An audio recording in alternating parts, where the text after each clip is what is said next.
श्री सच्चिदानंद सद्गुरु साईनाथ महाराज की जय। सद्गुरु श्री साईनाथुनि शरद बाबूजी की जय।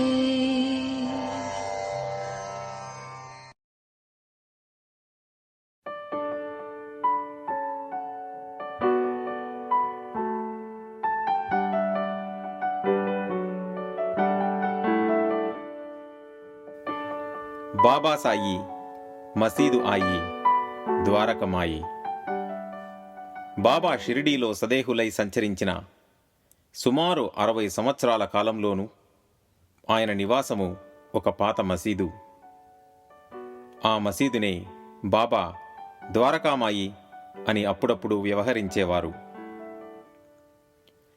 తాము అల్లా బానిసనని, అల్లాయే యజమాని అని సదా వినమ్ర భావంతో తమను గూర్చి చెప్పుకునే బాబా భక్త రక్షణకు తమలోని భగవత్ స్వరూపాన్ని ప్రకటించాల్సి వచ్చినప్పుడు తమ సహజ నిగూఢ పరిభాషలో ఎక్కువగా మసీదు ఆయి, మసీదు మాయి అని చెప్పేవారు.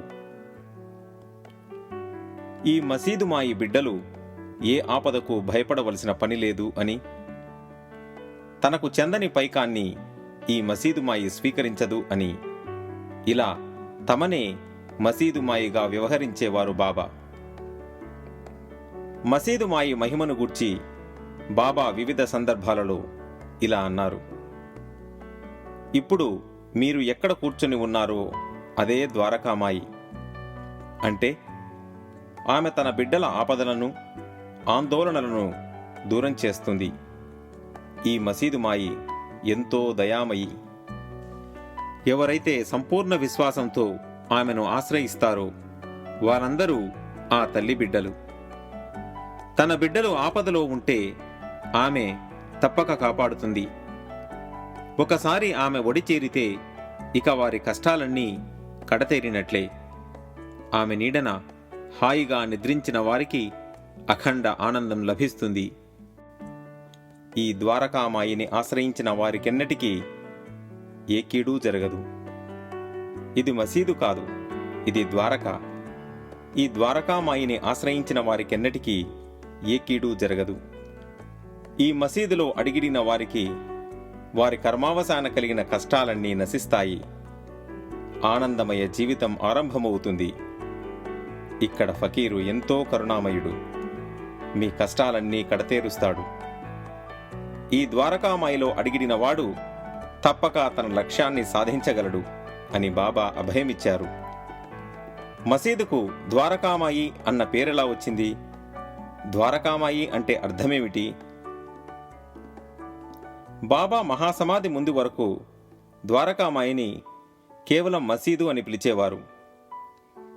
బాబా మహాసమాధి చెందిన తరువాత మాత్రమే మసీదును ద్వారకామాయి అని కూడా పిలవసాగారు. ఒకసారి బాబా దగ్గరకు ఒక భక్తుడు వచ్చి ద్వారక యాత్ర చేయడానికి ఆశీస్సులు ఇమ్మని అడిగినప్పుడు, ఎక్కడికి వెళ్లవలసిన అవసరం లేదు, ఈ మసీదే ద్వారక అని ఆ భక్తునితో బాబా అన్నారు. ద్వారక అంటే భిన్న ద్వారాలు కలది, మాయి అంటే అమ్మ అని అర్థం. ద్వారకామాయికి ఎంతోమంది ఎన్నో నిర్వచనాలు ఇచ్చినా పూజ్య గురుదేవులు శ్రీ బాబూజీ ద్వారకామాయి అంటే బిడ్డ ఆకలిని తీర్చడానికి గడప దగ్గర వేచి ఉన్న తల్లి అని అనిర్వచనీయంగా అభివర్ణించారు.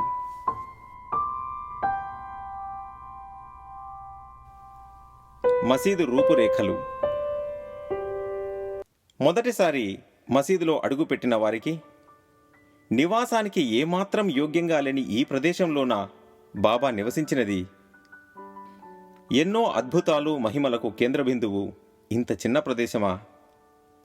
సాదా సీదాగా కనిపించే ఈ నిర్మాణం అత్యున్నత ఆధ్యాత్మిక సౌధానికి కేంద్రమా అని ఆశ్చర్యం కలుగుతుంది. పైకప్పు ఇనుప కమ్మీలతో, గోడలు గరుకురాళ్లతో ఉండి మసీదు బయటకు చూడటానికి ఏ హంగులు లేకుండా అతి సామాన్యంగా కనిపిస్తుంది. బాబా తన నిరాడంబర జీవితం గడపడానికి ఈ ప్రదేశాన్ని ఎంపిక చేసుకోవడం వల్ల సాధారణంగా ఉన్న ఈ మసీదు అసాధారణ అద్భుతాలకు వేదికయ్యింది. బాబా మసీదుకు వచ్చిన తొలినాళ్లలో అది పాడుబడిపోయి ఒక మట్టి కట్టడంలా ఉండేది. ఇప్పుడు చూస్తున్న మసీదు కంటే చాలా చిన్నదిగా, చిన్న చిన్న గుంటలతో నిండి మసీదు పైకప్పు కూలిపోయేలా ఉండేది.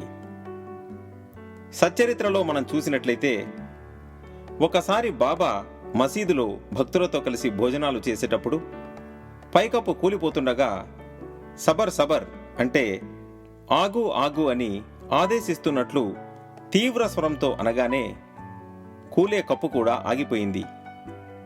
ఆ తర్వాత ఆ భక్తులు భోజనం చేశాక మసీదు నుండి బయటకు రాగానే ఎక్కడైతే భక్తులు భోజనం చేశారో అక్కడే పైకప్పు కూలిపోయింది. ఆధ్యాత్మిక సౌధానికి మరమ్మత్తులా. ఎవరైనా భక్తులు మసీదును మరమ్మత్తు చేయడానికి పూనుకుంటే బాబా ఒప్పుకునేవారు కాదు. బాబా నుండి తీవ్ర వ్యతిరేకత వ్యక్తమయ్యేది. వారిని కోప్పడేవారు. బాబా మసీదులో లేని సమయంలో కొందరు భక్తులు చిన్న చిన్న మరమ్మతులు చేసేవారు.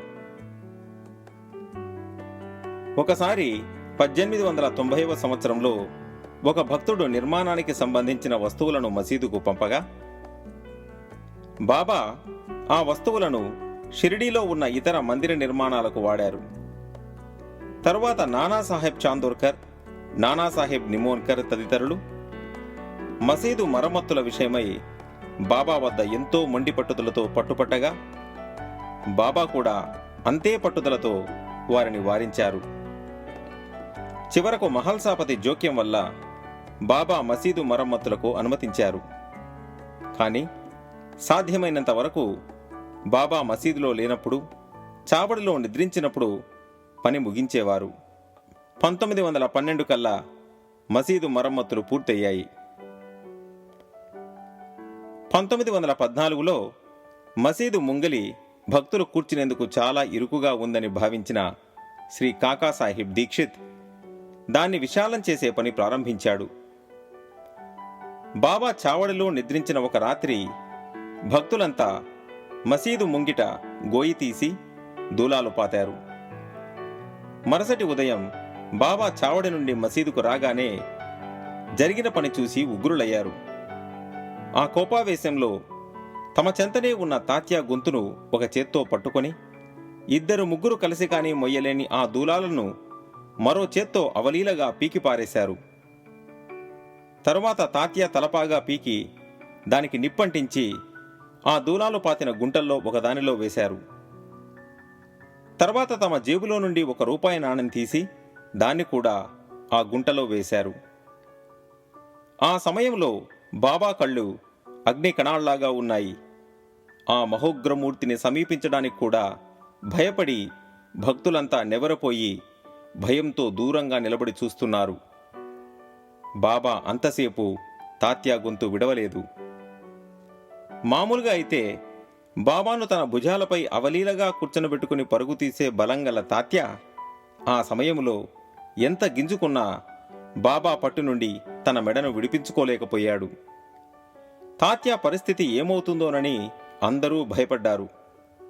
అప్పుడు భాగోజే షిండే కొంచెం ధైర్యం తెచ్చుకొని బాబా పట్టు నుండి తాత్యాను విడిపించబోయాడు. కాని బాబా అతన్ని దూరం తోసి అతడిపై రాళ్లు రువ్వారు. అలా కొద్దిసేపు గడిచాక బాబా తమంతట తాము శాంతించారు.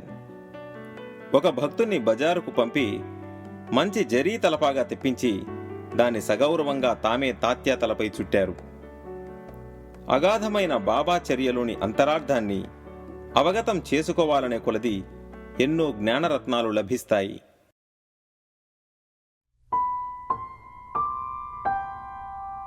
అనంత ఆధ్యాత్మిక సంపద. నిజమైన ఫకీరు ధర్మానికి బాబా జీవితమే ఒక ఉదాహరణ. చిన్న చిన్న గుడ్డపిలికలు, కొన్ని చిలింగొట్టాలు, ఒక కర్ర, ఒక భిక్షపాత్ర, ఒక కఫ్ని. ఈ వస్తువులు తప్ప బాబాకంటూ ఏ ఆస్తిపాస్తులు లేవు. రండి, బస్తాల కొద్దీ ఊది మోసుకుపోండి, ఈ మసీదు తల్లి భాండాగారాన్ని బండ్ల కొద్దీ తీసుకుపోండి అని బాబా ఆహ్వానించారు. అనంత జ్ఞాన సంపదతో నిండిన ద్వారకామాయి సాయి భక్తులకు ఓ సుజ్ఞాన నిధి. ఈ మసీదే ఎన్నో మహాద్భుతమైన లీలలకు వేదికయింది. బాబా మసీదులో దీపాలు వెలిగించేవారు. 1892లో దీపాల లీల ఈ మసీదులోనే జరిగింది. బాబా వెలిగించిన ఆ జ్ఞాన దీపాలు ప్రతి భక్తుని హృదయంలో ఇప్పటికీ వెలుగుతూనే ఉన్నాయి. జ్ఞాన దివ్యలతో నిండిన ఈ మసీదు సాయి దివ్య తేజో విరాజితమై శోభిల్లుతుంది. బాబా తొలి రోజుల్లో రోగులకు మందులిచ్చేవారు.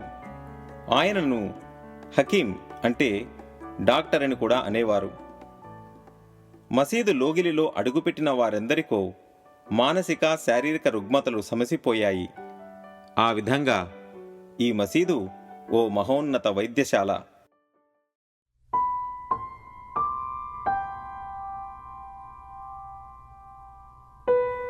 సర్వమత సమరస భావం. కుల మత పట్టింపులు చాలా ఎక్కువగా ఉన్న ఆ రోజుల్లో అన్ని మతాలకు, కులాలకు సమానమైన ఆదరణ, అవకాశం బాబా ఉన్న ఈ మసీదులో ప్రాప్తించేది. అన్ని కులాలు, మతాల వారి కోసమే కాదు, నాడు అస్పృశ్యులుగా భావించే వారికి కూడా ఎటువంటి నిబంధనలు లేకుండా మసీదు ప్రవేశం లభించేది. ద్వారకామాయిలో అడుగు పెడుతూనే అక్కడి వాతావరణం భక్తులకు తెలియకుండానే భక్తితో కట్టివేస్తుంది.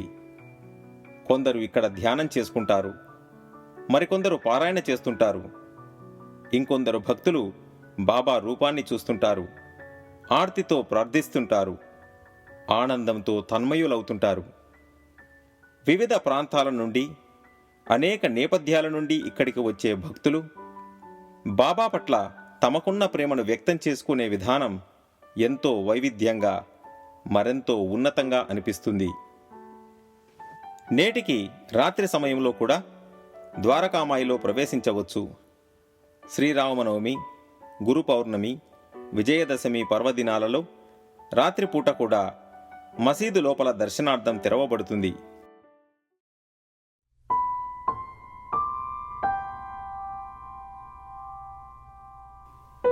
మనలోని అజ్ఞానాన్ని, పాపాలను దహించే ధుని. ద్వారకామాయిలో ధునికి చాలా ప్రాముఖ్యత ఉన్నది. ధుని బాబాచే వెలిగించబడి ఉన్నందువల్ల ఎంతో పవిత్రమైనది. అది ఇప్పటికీ నిత్యం వెలుగుతూనే ఉంటుంది. చాలా సాంప్రదాయాలలో ధుని వెలిగించడం అనేది సర్వసాధారణంగా కనిపిస్తుంది. ఉదాహరణకు జోరాస్ట్రియన్, హిందూ, ప్రముఖంగా నాథ సాంప్రదాయం, సూఫీ సాంప్రదాయాల్లో కనపడుతుంది.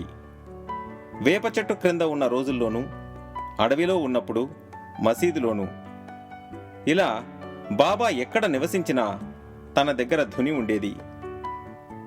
ఏ సాంప్రదాయానికో కట్టుబడో లేక అగ్నిని పూజించడానికో బాబా ధునిని వెలిగించలేదు.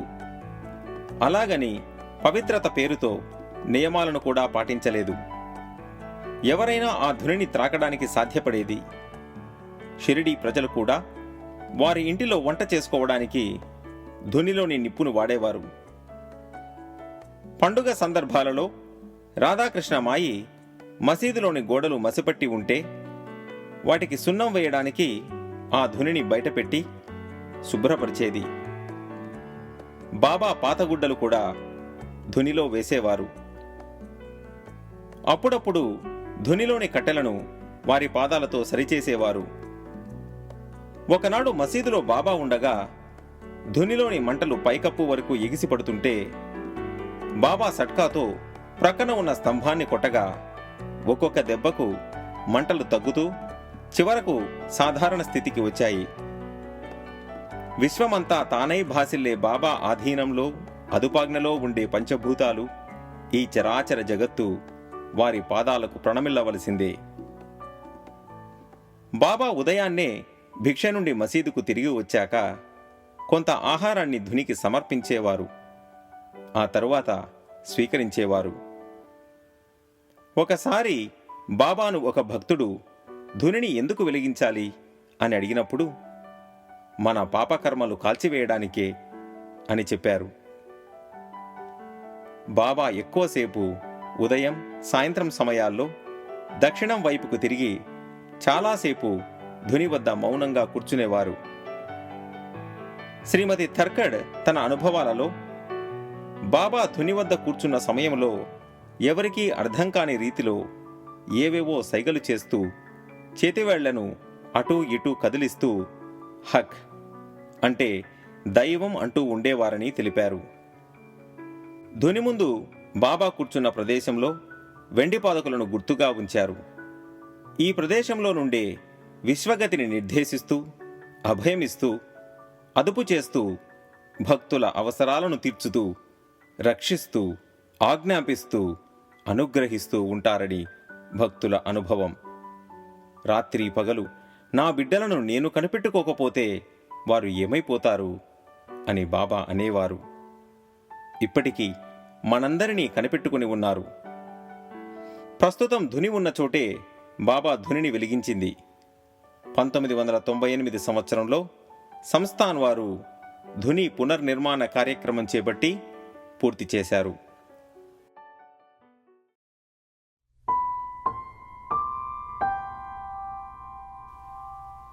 ఊది బాబా పాదధూళి. షిరిడీకి బాబా వచ్చిన తొలి రోజుల్లోనే భక్తులకు ఊది ఇచ్చేవారు.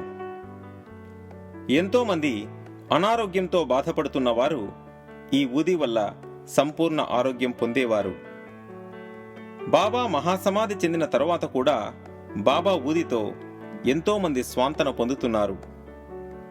బాబా తన భక్తులకు షిరిడీ వచ్చినప్పుడు లేదా తిరిగి వెళ్లేటప్పుడు ఊదిని ఇచ్చేవారు. కొన్ని సమయాల్లో స్వయంగా వారి నుదిటిపై రాసేవారు. ఊదిని చిన్న చిన్న ప్యాకెట్స్లో ఇప్పటికీ సంస్థాన్ వారు పంచుతున్నారు. ఊది పవిత్రతను వివరిస్తూ శ్రీ బాబూజీ, ఊది బాబా పాదధూళి, అది నా సద్గురు స్పర్శ, బాబా కృపకు గుర్తు, వారి అవ్యాజ కరుణకు వాహకం అన్నారు.